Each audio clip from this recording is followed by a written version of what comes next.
everyone, welcome back to alkaline hydroxide 784. And yeah, this is the obligatory New Year's video. Even though, as you have seen, I probably have not been posting any videos on my channel. Well, it's because I actually don't feel that interested to do it anymore.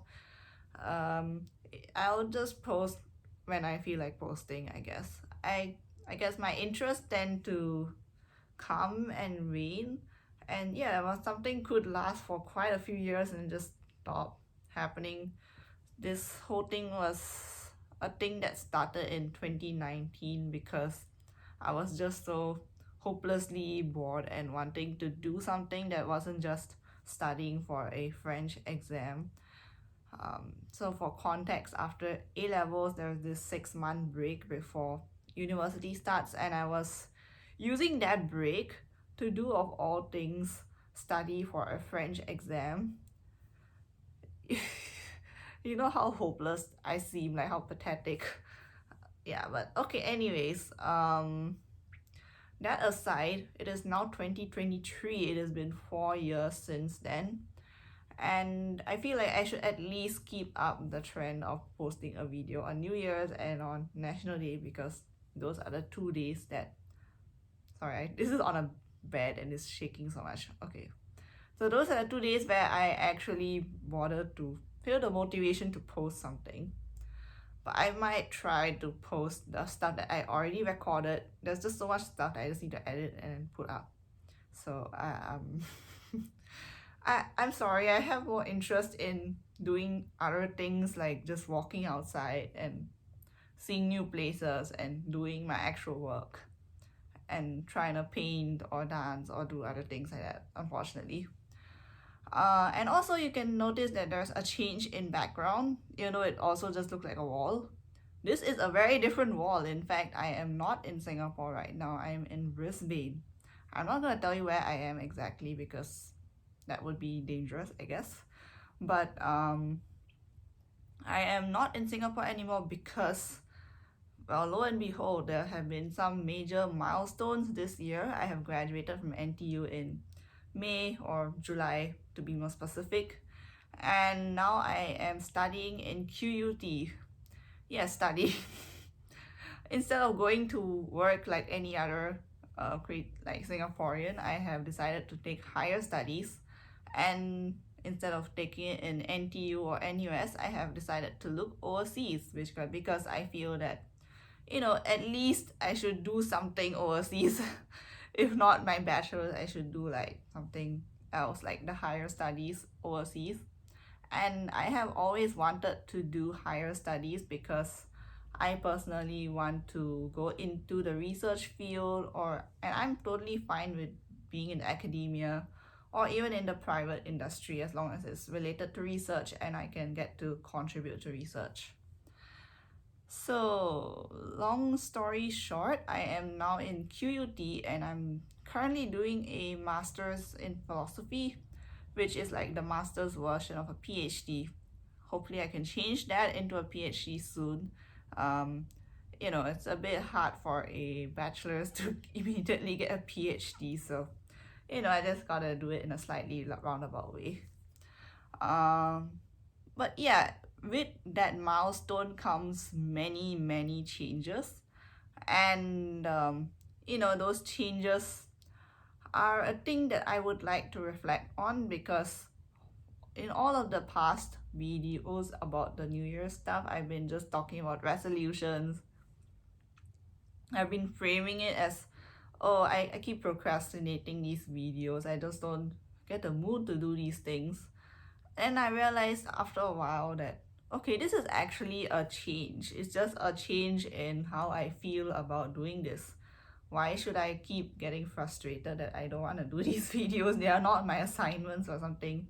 No one is forcing me to do this. No one is going to, you know, scold me if I don't post a video. So why think about it? If I don't want to do it, then let it be. And there are so many things in life that you could have the same attitude to. So I mean, unless the thing is something that would otherwise majorly benefit you, like maybe if, let's say, you're trying to exercise or you're trying to eat healthy, for example, and you're just like, oh, I don't want to do it today. I don't want to do it. And you keep saying that for the next 10 months, then obviously that's not a great thing. But at the same time, even there are ways to circumvent this and adapt it to your needs. Yeah, so we'll come back to that later. So main point is change happens. You cannot expect it, just to keep being the same. It's not just about your environment, but also yourself. Your feelings change too, your mind will change too. I know it's a bit weird to think about it because there are some things that you might have been doing for years or some interests that you've been keeping for so long. Like, for example, maybe like my parents, when I was young, I would have probably been saying, oh, I want to be a pediatrician, I want to be a doctor. I mean, I like kids, but of course that changed so dramatically, and now I'm like, since secondary school, I've been harping on about being a bioengineer or a biomechanical engineer to be more specific. And that is where I am at now. I'm doing research in biomechanics. So, things can change. And you must be willing to accept it. It's not just about your environment or your outward external changes, but you also have to accept internal changes. If, let's say, you want to do a new thing, just go and do it. It's always good to try new things, especially when you're young, like me and other people my age. We are young and we can accept the new things without feeling too, overwhelmed or affected by it. And even if you're not a young person, I feel like it's good to try new things. Even if it puts you in a challenging situation, it puts you far outside your comfort zone, it's good to try it, and maybe you would enjoy it and it eventually becomes part of your comfort zone. Who knows, having a bigger comfort zone is good, right? Means you can do more things comfortably. And yeah, and you might be thinking, oh, say, okay, so how has it been coming to Brisbane? Isn't that a really huge change? It is indeed an external change. That is true. So for me, I was more worried about it before coming here. But once I came here, I'm like, okay, great, I figured this out. Within a week, I was set up and ready to go, kind of. Actually, there is one good thing about Brisbane, which is that the climate here is quite similar to Singapore's climate, at least right now. It is currently, I think, 26, 27 degrees outside, and that's because it is 8 a.m. in the morning. It will soon become 30 plus degrees in the afternoon.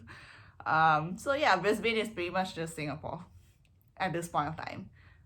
Of course, the big difference is that when it rains, there is a big chance of it probably hailstoning at some point of time.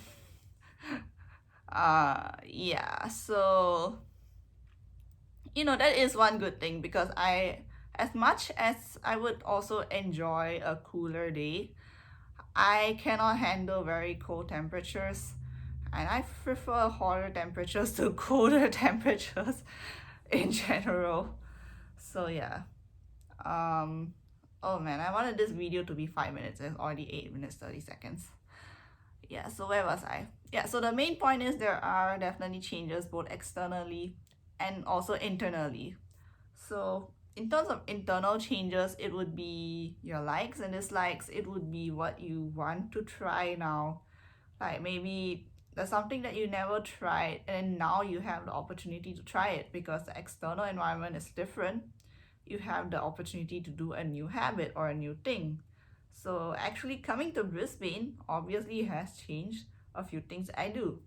Usually in Singapore, I don't go out and cycle or do anything to go anywhere. I just take the MRT everywhere. But here, while the public transportation is pretty decent, and I mean, since I'm a concession holder, I can get off with just paying $1.42 for a trip. It's not always ideal to take the public transport everywhere, and many people actually use other means to go. Of course, some people are fancy and they have a car and they just drive everywhere. But within the CBD area, you can cycle, and there are quite a few cycle highways here in Brisbane. So I do have a cycle, which I probably don't use as often as I should, but it's fine. Um, so the cycle has become a means of transport at this point. And likewise, I guess there are some things that I wouldn't really do when I was in Singapore because I feel like I need that privacy to do certain things, or like to try new creative things, or to to think about new ideas and stuff like that. And here I have that space to just sit down for as long as I want, or to just be alone and think about things or try new things that I wanted to try. So yeah, there's that. And of course, another great thing about you know moving alone is that I get to now learn how to be truly independent, because in Singapore, of course, I got to learn it because I was in NTU and I did stay in the halls for some time. And but the thing is, every weekend I'll just go back home, back to the comforts of my home, and it would be just back to whatever comforts I could get at home. But here I have to do pretty much everything alone. I'm just happy that I properly set up everything before coming though, because it was so smooth coming here. I just came straight to my accommodation on the first night. The only thing that I wasn't prepared for was the fact that it was October, so it was still a bit cold on that night. It wasn't Singapore temperatures yet. And it was a bit cold because I didn't have my blanket with me, so oh well. But apart from that, everything else was pretty smooth sailing. I had a slightly tiring first week trying to go and buy stuff and set up everything, because from being in NTU, I realized two things. One, don't buy too many things, because keeping minimal things is the easiest way to prevent clutter.